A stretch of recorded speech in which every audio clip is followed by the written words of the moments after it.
Wow, look which character just received a new outfit in the first anniversary, and look who just spent another $20 on the game to get it.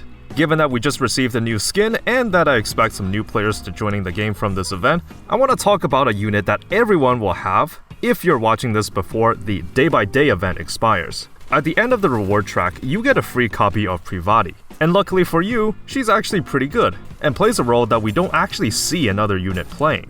Welcome, my name is Psyche, and this is my guide and analysis on Hatsune Miku, who has decided to quit being an idol and become a Nikke instead. Anyways, let's begin.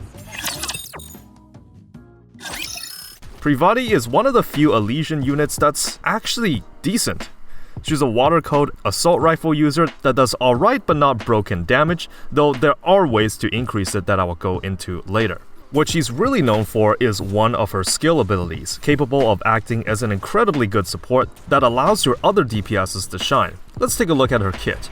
I will be using my criteria for leveling talents as usual. Don't worry, since she's a support character, it's not going to be too big of a drain on your resources. Skill 1 is the big one, the main ability that Privaty is known for. Upon entering full burst, she will give a team-wide attack up, increase reload speed, and here's the interesting bit. It will also decrease everyone's magazine size. This actually does not scale with level. The mag size decrease will always be just over 50%. This skill gets a high priority. Since it's one of those skills that trigger on a full burst, it does not matter if Privaty is the one to burst, meaning this will work every burst rotation. You may at first think that the mag size decrease is a debuff, given that you have to reload more often, but as long as you level this skill decently high, the increased reload speed will make up for the decrease of mag size, and is generally a net positive in the vast majority of cases. Skill 2 will allow Privaty to deal more personal damage when certain conditions are met. When she fires the last shot in the magazine, and that shot hits an enemy, that enemy will be dealt an extra instance of damage. Most of the time, you won't be able to control this, as you will likely be on-fielding another character, so this skill is realistically just passive damage. Though given that her own mag size will also get cut in half from skill 1, this does trigger twice as often during full bursts. If you're a careful observer, there is a second part to the skill. If the last shot hits a stunned enemy, then the extra hit scales way more than 10 times to be exact. The only problem is, there's very few ways to stun enemies, and not all of them can be stunned at all. Lucky for you, one of those ways is by using Privaty herself, which is where the burst skill comes in. By the way, this one gets medium priority. The extra damage, much more often than not, will be from the non-stun effect, but it's still a general increase to damage. The burst is your classic screen wipe effect. It will deal damage to every target on the screen, and in addition, it will stun all enemies for 3 seconds. That's quite easy to remember, back when skill descriptions didn't have a wall of text to go through. This is especially helpful for wiping out a wave of small fry enemies or clearing the screen with any projectiles. Unfortunately, the stun duration is consistent throughout leveling. It's gonna be 3 seconds no matter how much investments you put into the skill. This one gets a low priority. We're mainly using this burst for the screen wipe ability as well as the stun. The damage increase is generally not worth using this burst in place of another type 3s. You can put modules into this, but hey, why not save resources if you can? Now onto gearing.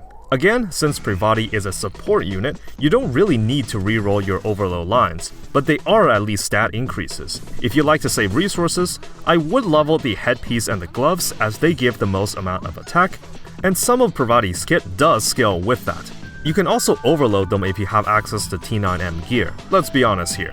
Your Legion attacker equipment is really not being competed against, so why not use them? However, as we go into the overload lines attribute tier list, there is something important to pay attention to. I'm not going to put anything above the good tier, as I really don't think there's a stat that's crucial for Privaty to have. Certain lines are increases to damage, but it's not going to be a priority, and I would think twice before spending your custom modules for rerolls. We have attack, hit rate, and elemental damage on the good tier. Since Privaty is an AR user, having a line or two of hit rate will help with hitting enemy cores more consistently, which in turn increases damage. On the better than nothing tier, we have crit. Crit tends to matter more if the differences between a crit and non-crit are bigger, like Snow White, but on Privaty, it's not very helpful. On the useless tier, we have defense once again, charged speed and charged damage, as AR users do not benefit from those stats at all. Here is the important bit. I left out max ammo capacity, and this is because I'm putting this line in the Shadow Realm tier. Do not get this stat on Privaty. If you do, just re-roll it and pray for something else. This rule isn't exclusive to Privaty either, as I'm sure this topic will come up in the future with other character guides. Not only is max ammo lines useless, it actually harms Privaty's damage output. And this is because if you watch my Harmony Cube guide, any unit that has a last bullet fired effect has anti-synergy with this overload line. Having more shots in one magazine means they will empty them slower, which in turn will cause Privaty's skill 2 to trigger less frequently. And less damage is bad.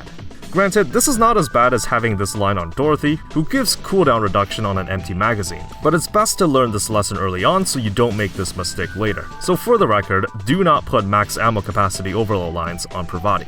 For the cubes, again, it's not going to be a big damage bump regardless of which one you use. You can honestly go with anything. I would recommend the resilience, as reloading even faster will quicken Privaty's ability to empty each magazine. However, AR users have innately high reload speed, so this really isn't that big of a deal. Now, the same thing compared to the overload lines, do not put the Bastion or the Wingman cube on Privaty, as those will increase magazine size, and it will harm your damage if you do. Normally, you wouldn't unfeel Privaty, as she mainly uses her skills to support others, but there are a few scenarios where you can maximize your damage by manually playing. If you see my manual versus autoplay guide, I touched on how you can actually control when to empty your magazine on a stun enemy. First, you'll have to determine if the target you want to hit can be stunned at all. Unfortunately, I can't find any information on this, as I don't believe any other unit in the game can apply stun. You're gonna have to do some testing, but the majority of campaign or Tribe Tower last wave bosses should be able to get stunned. The trick here is to almost empty out Privaty's mag, then use her burst, and during the 3-second stun, empty out the last shot and get that damage bonus. I will personally try to aim for the core, as it's a guaranteed damage multiplier. It is a fairly small thing you can do, but at the very least, it is something you can optimize. Onto the team section, and this is where things get juicy. In a nutshell, Privaty's skill 1 of cutting allies' mag size in half allows some weird stuff to happen. What do I mean by weird stuff? Well, just like Privaty herself, emptying out your mag faster means that she is a natural support unit for anyone else who has the same mechanic. Let's take a look at a few examples. Dorothy has an empty magazine effect where she reduces everyone's burst cooldown. Well, if her mag size gets cut in half, it will literally mean she will reduce cooldown twice as fast. Now that's pretty powerful. There's also Helm, who increases crit rate upon firing the last shot, though sniper users can dump their ammo count pretty fast already, but this is still an example of a good synergy. The best possible teammate, in my opinion, that benefits from Privaty's skill 1 is Pepper, who is a shotgun user that heals the teammate with the lowest health when she empties a magazine. This seems innocently enough, except you can abuse this ability pretty hard. Because she's one of the shotgun users that reload in increments, she will reload 3 shells at a time for a total mag size of 9. Playing her manually, you can interrupt the reload and fire again when she's only reloaded 1 increment at 3 shells, and trigger the heal every 3 shots instead. But with Privaty, we can do one better. Privaty's skill 1 reads that allies' mag size is reduced by just over 50%. Except if 1 increment of Pepper's reload is 3 shells, it actually gets rounded down to 1 due to how rounding works. This means in addition to the reload speed buff, Pepper reloads lightning fast, and you can trigger the heal every shot if you play manually. The Pepper Dollop Privaty setup is also one of my support cores that I use for challenge content, as this synergy gets you so much healing done and also providing CDR and attack ups. Of course, these 3 aren't the only units with the empty magazine effect. They are what I consider as the best options for a strong team.